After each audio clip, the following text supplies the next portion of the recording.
it's really funny. Like one brick, one brick totally did not start out at all in any way, shape, or form like most nonprofits.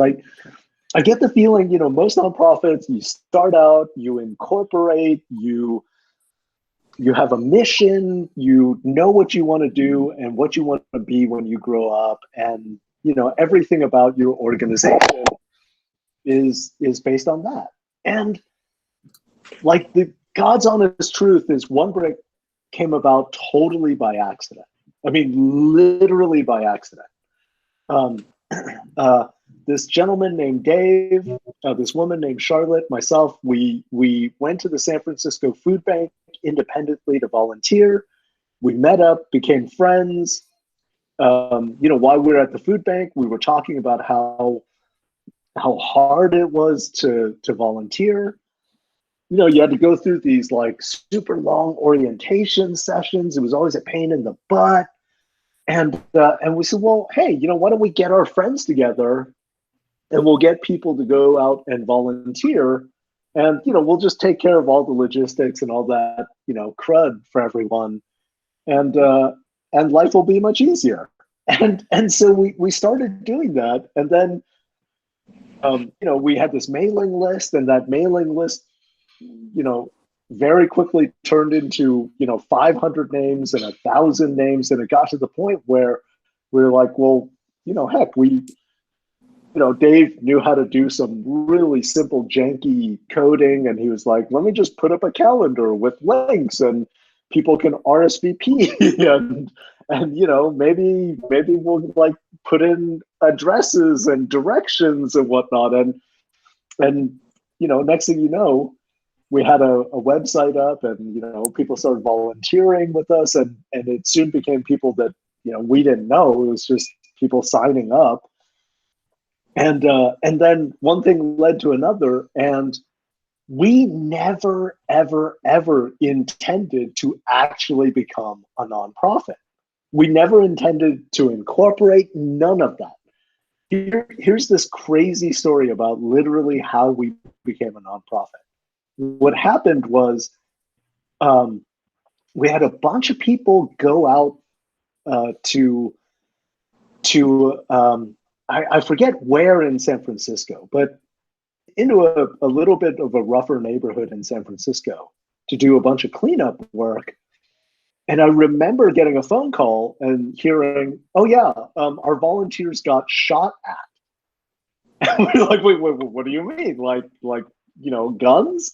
And they're like, yes, somebody took a rifle and fired, or handgun something, and fired shots at them while they were, I don't know, gardening or whatever. I'm like, well, what happened? And so, well, people dove into the bushes and just hid.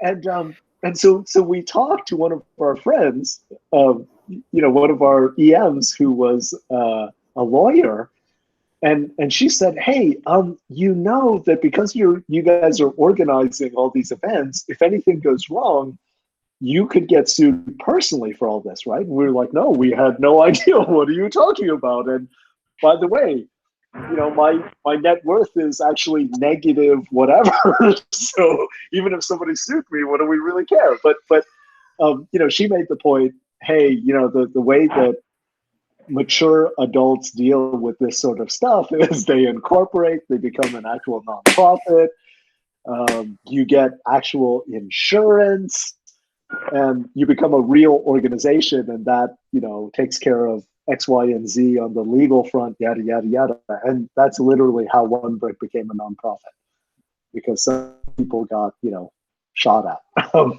Yeah, so that's how One Brick came about, and because we never had any intention from the beginning of becoming a nonprofit and whatnot, I think we've been pretty different.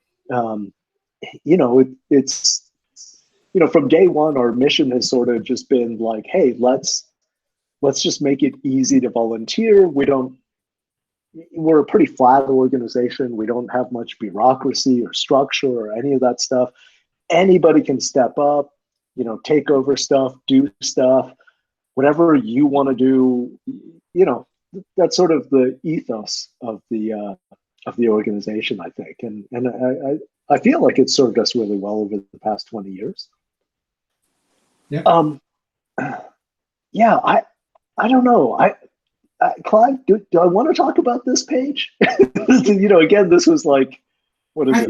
I think it's worth skipping through without spending a huge amount of time, because I think it outlines a little bit about why we are different, right? The whole idea that we didn't ever want to build a big infrastructure and all that kind of stuff. So I wouldn't spend a massive amount of time, but it's worth. Yeah. How about this? What you'll see on the slide is a discussion about, decentralized infrastructure. Anybody can run all of OneBrick so long as you've got an internet connection and a laptop. And you know what? Financing. I'll take a moment to talk about financing because I think that one's really important. Like for the longest time, OneBrick literally was 100% volunteer run. And then we got to the point where with, 10 chapters or whatever, we just realized, I think at the time, Dave, Charlotte, and myself, we got so busy with work, it was clear OneBrick was sort of falling, apart. And, that's when we met Clive, and Clive became our national executive director. We had one employee, and literally, I think we were paying Clive, I mean, no joke, like minimum wage. and as a result, like OneBrick, its entire budget could be run on this shoestring. Like the way we would raise money is we would have a happy hour at some bar on a Tuesday night, and we would talk to the owner of the bar and say, hey, listen, you probably don't get that much traffic on a Tuesday night. Is it cool if we have a happy hour? We'll just ask people for a $10 donation to come in. And, we think like 100 people will come out for drinks if we do this. And the bartender would, or the owner of the bar would say, yeah, totally. And that's how we funded OneBrick. And so we ran with the model with a national executive director for a long while. And very recently, we've gone back to 100% volunteer run. We literally, OneBrick has 0 paid employees. And I don't know, I think our annual budget is on the order of like, I don't know, 40,000, something like that, 50,000 at most. Yeah, I think at most. I think probably less now that we don't have any staff at all. I think less than 40 for sure.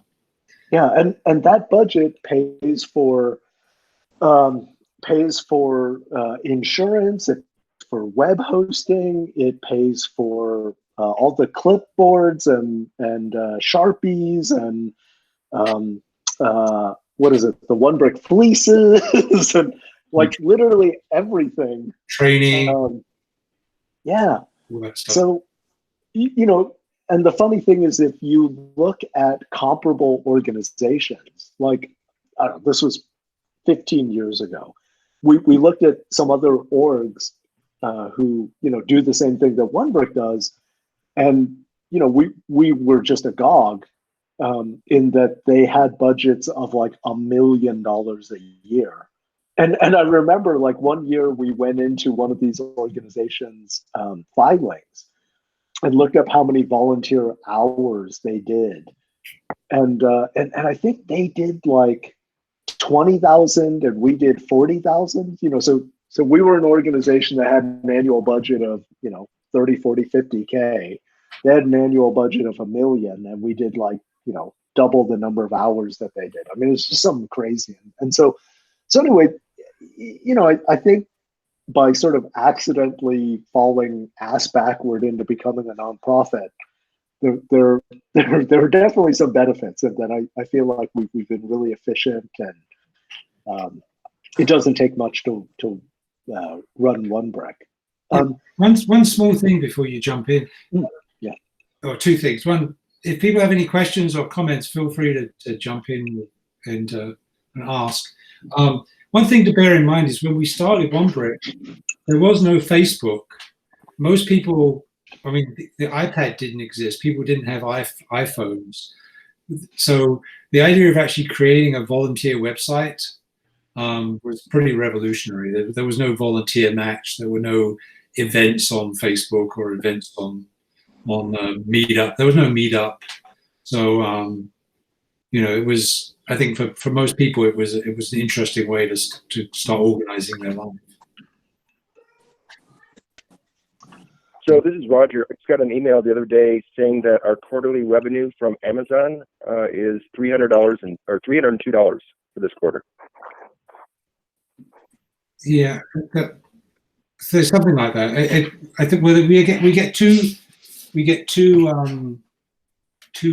chunks of money. One is for when people click on the link on the website, the OneBrick Amazon, and the other one is through Amazon Smiles. And I think what you're referring to is the Amazon Smiles, and that's if people register with OneBrick as their non-profit of choice, we get like 1% of their spending. So we get both pieces. And I think the Amazon Smile is usually around 300, 400, 500, around Christmas 600.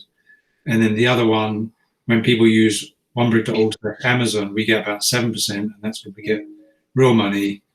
And that is, last time I looked, was running about $300 or $400 a month. But it's kind of dropped off. We used to promote it a lot more heavily. And when we first started, we were making about 15 grand a year.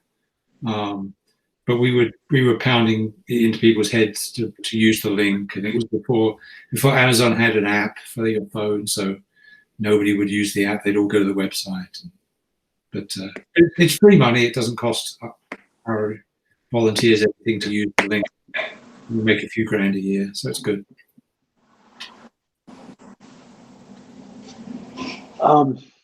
If I move on to the next slide, actually, this one I think we can really skip.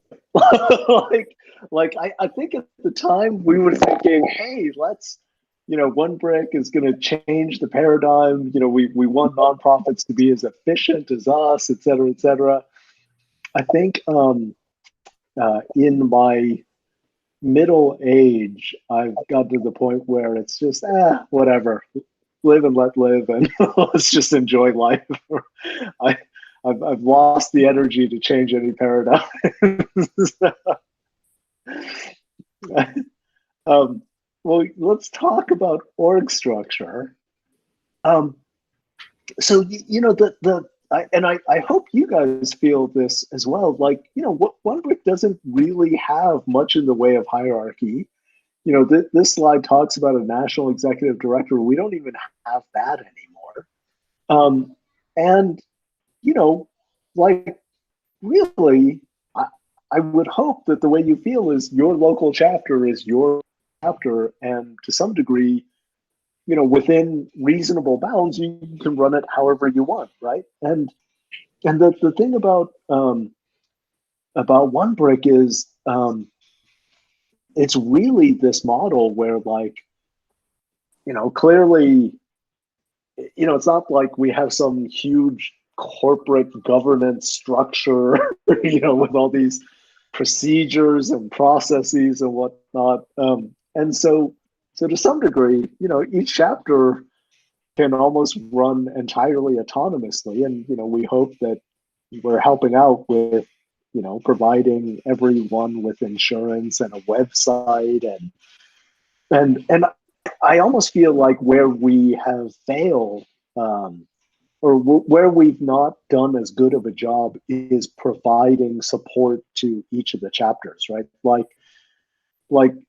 I'll talk to folks and they'll be like, "Hey, do we have anything on X, or what are we supposed to do when Y comes up?"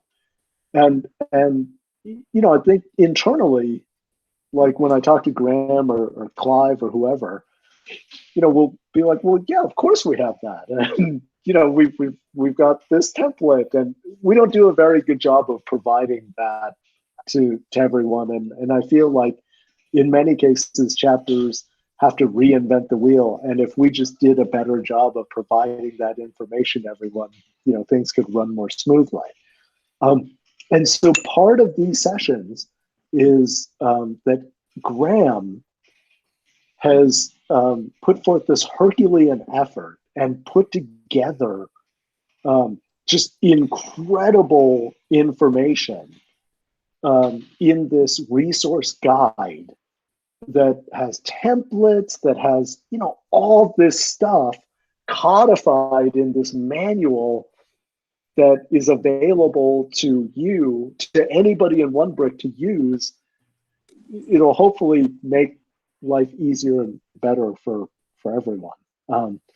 And let me ask, like John Logan, actually, let me start with John. John, did you get a link to the resource guide by chance?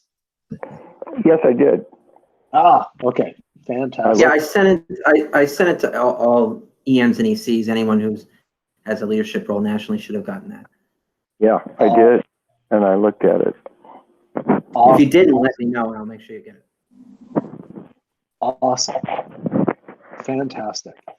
Yeah, and so hopefully the resource guide will be, because I don't know, questions will pop up all the time. How do we handle X? Do we have a template for Y?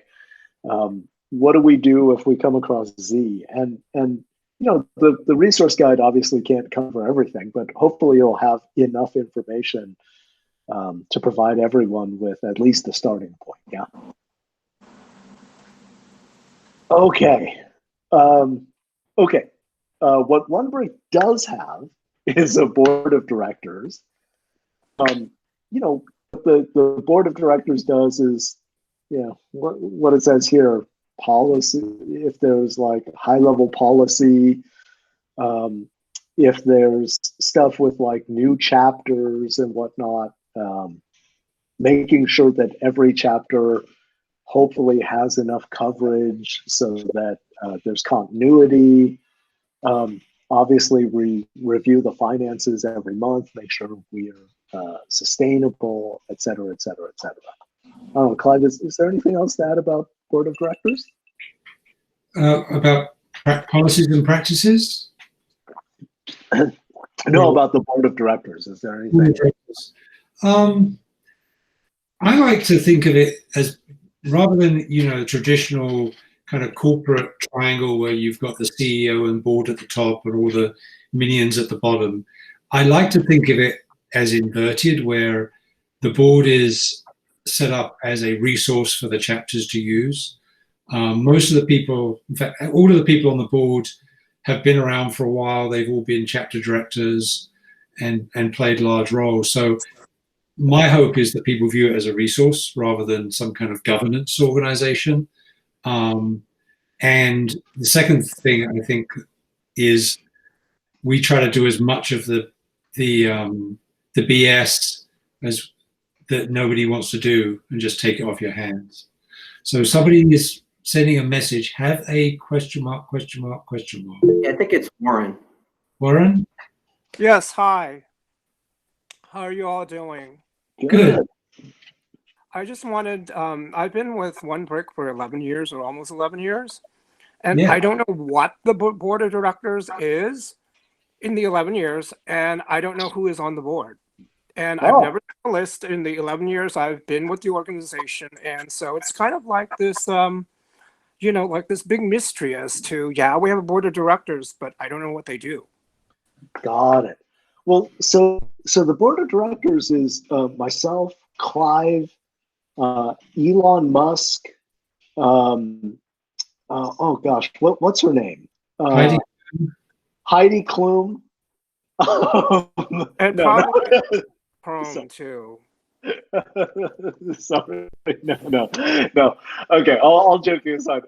No. Board of directors is myself, Clive, Graham, who was chapter director of Boston, Kate, who chapter director of San Jose, Letty, who was chapter director director in DC. Yep. That's correct. And Patrick, who is chapter director in New York. And Dave. So that those are the 7 folks. So what does the board do?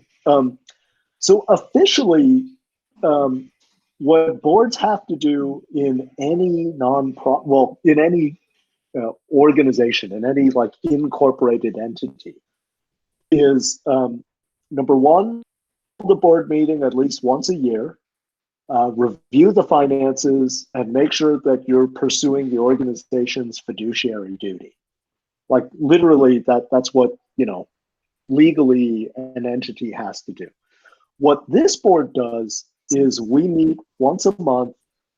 We go through finances to make sure the organization is sustainable. We're on very good financial footing because our expenses are incredibly low. We don't have any salaries to pay, and so we make sure that the entity can keep running. Number two, during that time, if there are potential new chapters, we try and get we get pinged all the time about people wanting to open new chapters. So we spend a good deal of time, working with those folks to see if it's possible to open that new chapter, coaching them, providing them with resources, et cetera, et cetera. But then number 3, what we've probably been spending most of our time on is with chapter directors of each of the, 9 chapters, 10 chapters that we have, just to make sure that the organization is sustainable, or that each chapter is sustainable. And so what we mean by that is we've got some folks who've been chapter director of their chapter for like 7 years now. And what we try to aim to do is to make sure that every chapter has succession planning, has all these different roles filled, that nobody feels overburdened. And a lot of that is just constantly haranguing people to recruit new folks into the chapter management team. It's a lot of, it's a lot of just like, hey, how are things going in X city? What can we be doing? Can we plan out A, B, and C over the course of the next few months and see if this works to recruit new people, blah, blah, blah. It's encouragement and support. I think one thing that may not be completely obvious, that running an organization like this is, it's tricky, keeping people engaged, keeping the momentum and the energy up. People have day jobs, they have lives. So it's actually trying to create some sense of community and keep everybody kind of humming along and dealing with issues, because issues do come up. We, every so often there'll be an incident, an event, or some issue we have with a volunteer, and kind of we shepherd the chapters through those kind of issues when they come along. We kind of provide a continuity of experience and a knowledge base that kind of can continue over time. I mean, it's not an accident that the organization's been around for 20 years. It's because of that kind of keeping people in the organization a while longer. Warren, does that answer your question? Yes, pretty much. I figured that out, but I just wanted to hear you guys actually say it. Okay. So one thing that I think is very, very important about OneBrick is we have a very, very open culture where there are no questions that can't be asked. All of the information about what we do and how we do it and where we spend our time and where we spend our money is public information. So if you don't know it, it's not because it's being kept for you on purpose. It's just that, the message hasn't gotten to you. So you should always feel comfortable reaching out to Brian or I or your chapter director and asking us, what's going on, what's happening, and we'd be more than happy to keep you informed. Well, my thing is, long as the umbrella is there, I don't really worry about things too much on the, on basically the structure. I'm more interested in the day-to-day, Right. the stuff that I do for One Brick, which, is important. But as long as that umbrella is overhead, then I'm fine. So Yeah. that Yeah, was no, where it came from. Warren, the stuff you do in San Francisco is amazing.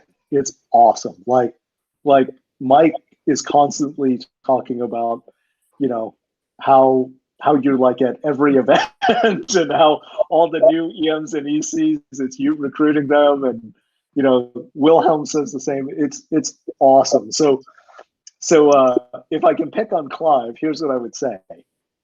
Part of what the board does is the crap that nobody wants to do because nobody's getting paid to do it. So like all the state, literally there are like 10 different state filings, all the taxes, all the paperwork, all the scut legal, like mind-numbing IRS stuff. Clive does it all, thank God.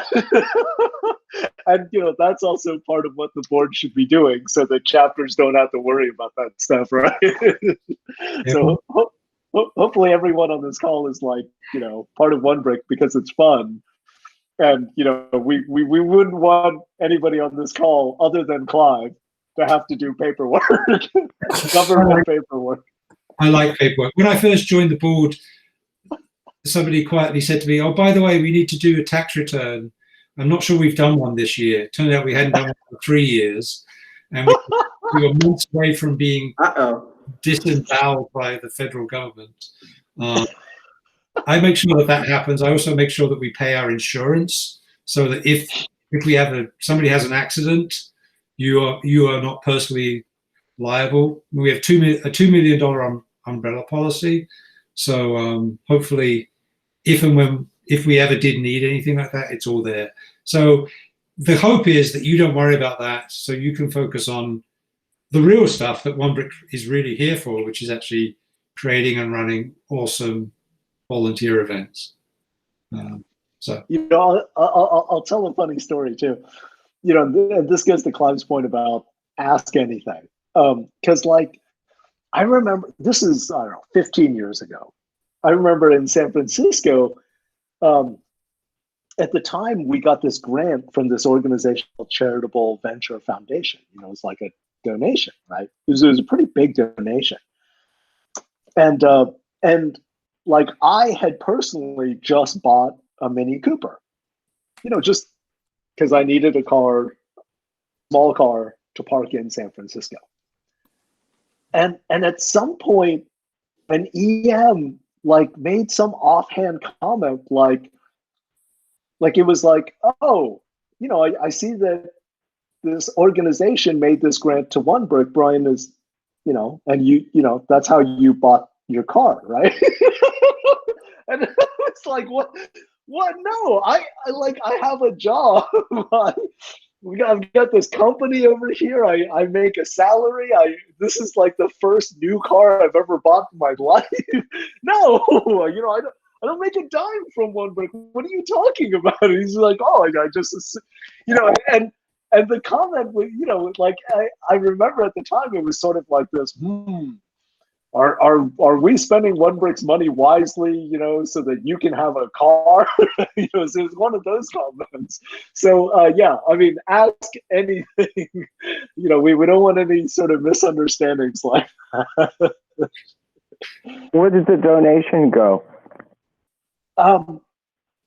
So it went into One Brick's general funds, and what we spend our money on is, like we said, hosting, insurance, training, volunteer appreciation stuff like the fleeces, the clipboards, the postcards, the yada yada yada. And so, don't be defensive. No, you shouldn't be. And if you want, every month when we have the board meeting, directly after we have a chapter director meeting where the chapter directors from each city dial in, and we provide an itemized accounting of our finances every month. down to the line item. If you ever incur an expense and you want to get your money back, which I encourage you to do, we have a very simple expense report form, and you can trace a line on that expense report for 5 clipboards for $12. You can trace your way back into our accounts for the last 15 years. So, have at it, have fun. Okay, I'm not too concerned. Good, that's good. If you're interested, if you just kind of want to know what people are interested, right? They, how does this all work? So if you are, we're more than happy to provide any level of detail that people want. So I have another comment. The person that's been with One Brick for 11 years and didn't know what the corporate or the structure was. It really didn't matter. So why bother? Yeah, that's a good point. I mean, or you can look at it two ways, right? We could be sending out minutes every month and having annual meetings and dragging people through all this stuff on a regular basis. Or we could, just tell people, if you have a question, ask us. And at different points in our history, we've been a bit more formal and a bit more structured about, keeping minutes and sending them out. When I was actually paid to be the executive director, I tried to be very, very professional when I kept minutes and notes, and everybody got regular email updates. I quickly learned that it was busy work. It was just going off into the ether.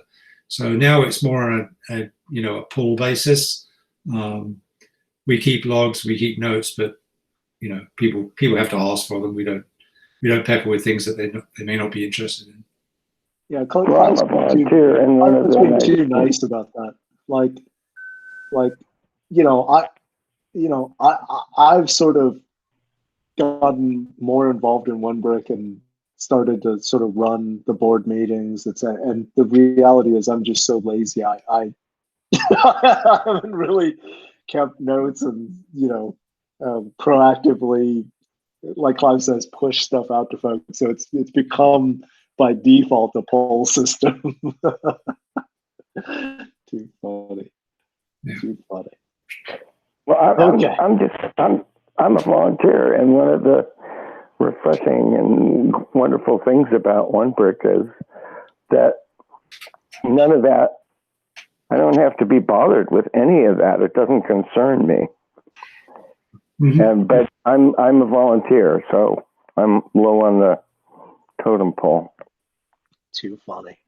Well, I think you're the totem pole. I think you are the totem pole. You're the reason that we exist, right? If we didn't have any volunteers, there wouldn't be a reason for anything else. But yeah, that's exactly. Thank you. Okay, I think we can skip this slide. This is, like I said, Clive takes care of all the finance and administrative stuff so that nobody else has to. We like it that way. It's awesome. And John, I think this comes down to exactly what you were just saying. Like the chapters are the heart and soul of the organization, right? The chapters and our volunteers. And so it's like, the national organization is set up to support each of the chapters so that we can have volunteers, so that we can have cool events, so that, people can do the important work associated with volunteering. And so all the operations, the budgeting, the fundraising, all that sort of stuff is just, it's stuff that shouldn't impact our volunteers on a day-to-day basis, so that you can focus on, the cool parts of One Brick. I mean, that's I think how we've always tried to think about the organization. Yeah, and it doesn't, and that's one of the great things about being a volunteer. Very cool. Good. Very cool. 15 years ago, we'd come up with this sort of, what we thought of as what each chapter would look like. It's it's I think some of these are still relevant, and there's all this overlap in that one person can wear one hat or 5 hats at a given time. I think we originally put together this quote unquote org chart, as sort of a guide to how to think about a chapter and managing a chapter and how many folks you would ideally have. It's probably a bit overkill. I don't know. I don't think so. I think if you actually looked at any chapter that's running effectively, it's doing all of these things. There may not be an individual in every role. There may be one person that does 2 or 3 things. But, to be a successful organization, you need to organize events or schedule events. You need to find people to manage those events. You need to send out a newsletter. You probably don't need to worry too much about fundraising now because we're not spending too much money. But, at any point in time, you may put more or less emphasis on one particular piece of this. But to be a successful chapter, especially of any size, you kind of need to handle pretty much all of these roles in some form. So I don't think that's changed dramatically. Yeah, that's fair. That's fair. Fundraising, let's not spend too much time on that because, again, we don't have any paid employees. We've got a tiny budget. There's no reason to be too focused on fundraising, right? Mm-hmm. Marketing and PR. Yeah, it'd be awesome if we were on the Oprah Winfrey show, but again, it's probably not our key focus. One thing I will say is back in the day, we haven't really focused on this much for a while now, but back in the day, we used to work pretty hard at making sure we were visible in the press and you can search out there. You can find news shows on the local news stations. There was an article about One Brick in Oprah's magazine. There was a whole bunch of print and stuff like that. So we were quite visible at one point. There was even an article, pretty much a full-page article in the USA Today, where we were like a third of it. It was at the beginning of the Obama administration, where Michelle Obama was talking about more emphasis on community, and we were one of the kind of poster childs. So, back in the day, I'm feeling nostalgic here. We were a lot more visible than we are now, getting crowded out by coronaviruses, among other things. No. Well, how about this? We've got a few minutes left. What I'd really love to do is hear from folks.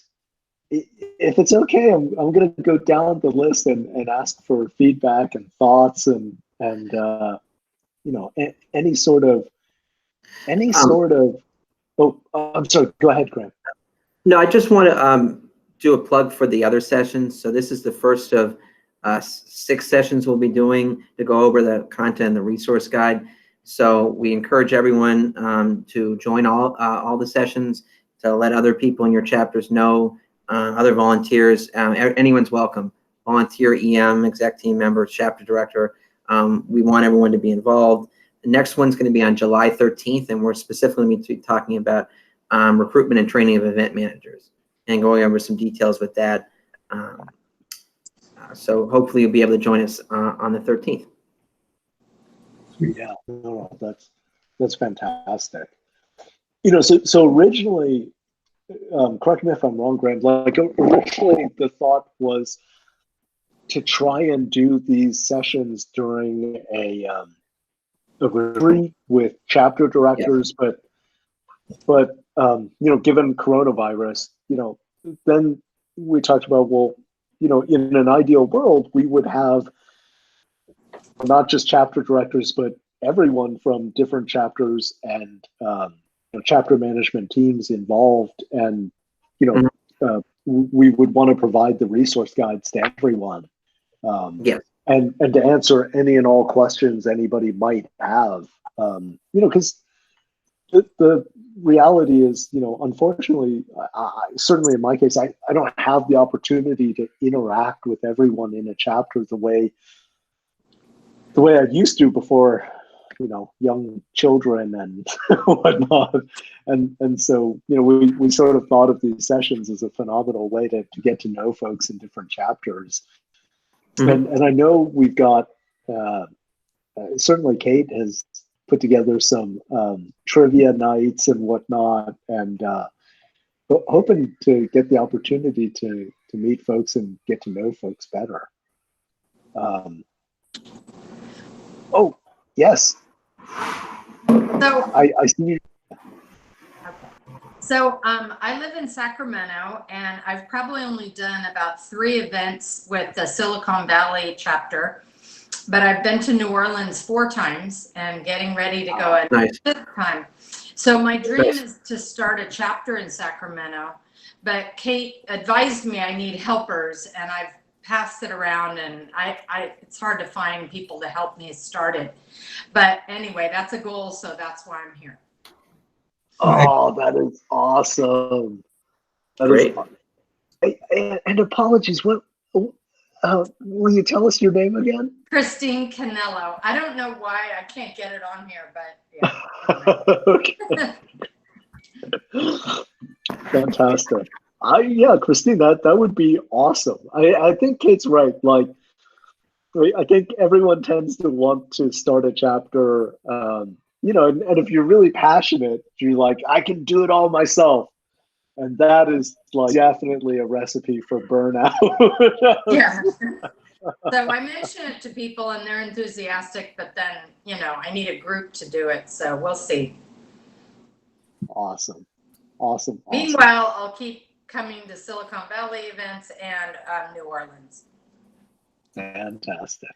Well, one thing you might want to consider is if you can get a few people enthusiastic, you're close enough to the Bay Area, you can just drag them down to an event in the Bay Area and they can meet people there. And, OneBrick is easier to understand if you've actually been to an event. Yes.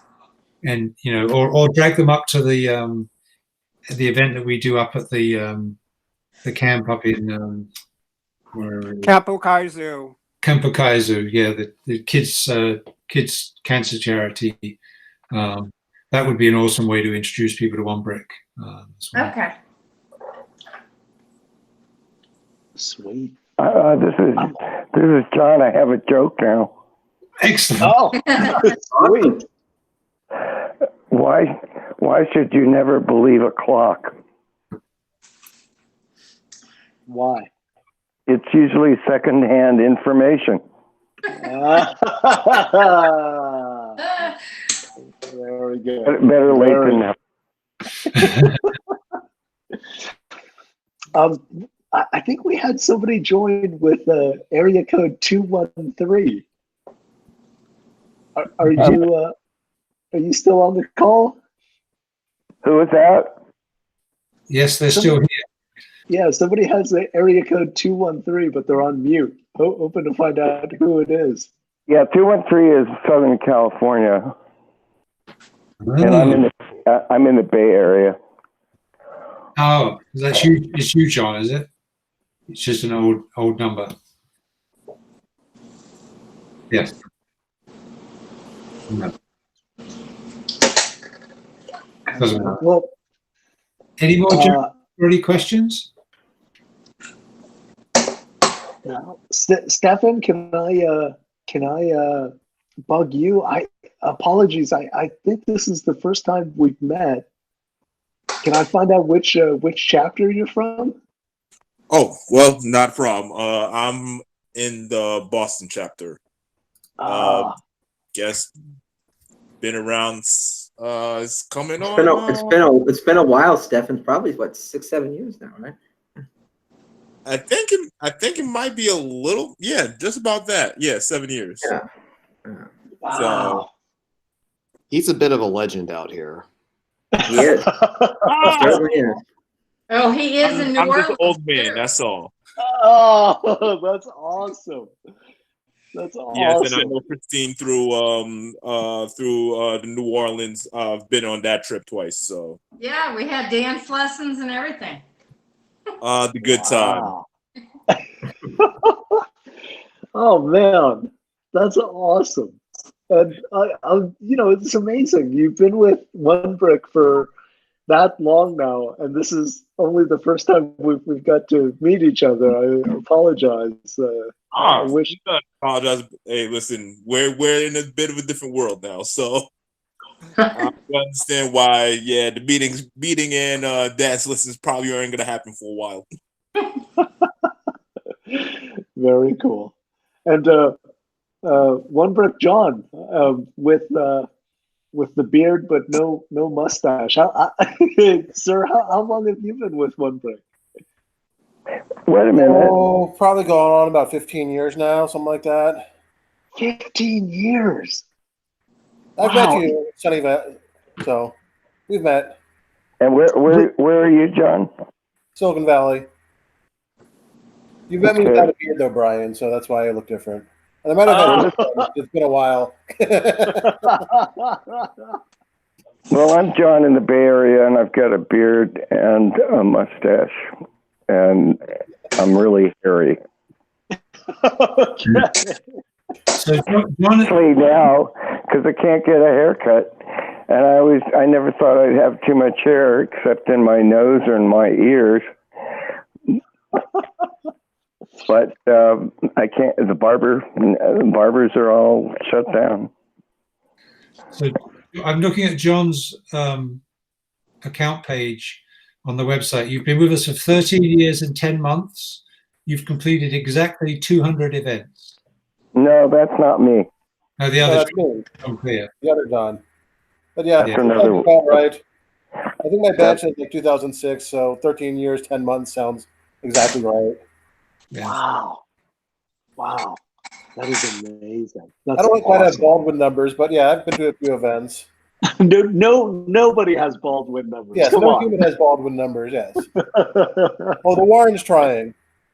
Yeah. Warren, you're catching up, aren't you? I'm trying to, but I'll never get there, I don't think. Unless like 500 events a year, which I may do this year, actually. Oh my God. Really? Wow. I mean, I'm glad you talked about the how you guys all met, you, Dave, and Charlotte at the food bank, and crows come back home to roost. And I want to tell you guys that One Brick has a presence and has been making a difference with the pandemic here in San Francisco. And we've been volunteering just about every day at the food bank for the various pop-ups. They have 20 a week spread over 6 days. And I'm trying to get more people to actually come out and actually do these. I'm going to be coming out. Who is this, Wilhelm? No, it's not Wilhelm. We are the same person, as you know, John Lewin. So, but you probably didn't you give me this cough that lasted for 6 weeks in the late winter?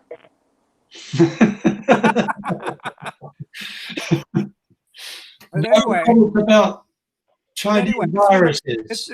I've been doing it for about 6 weeks now. Haven't gotten sick, and I think as long as you don't talk a lot outside with all these people you don't know, and you wear a mask and you do all the other precautions, it's actually pretty safe out there.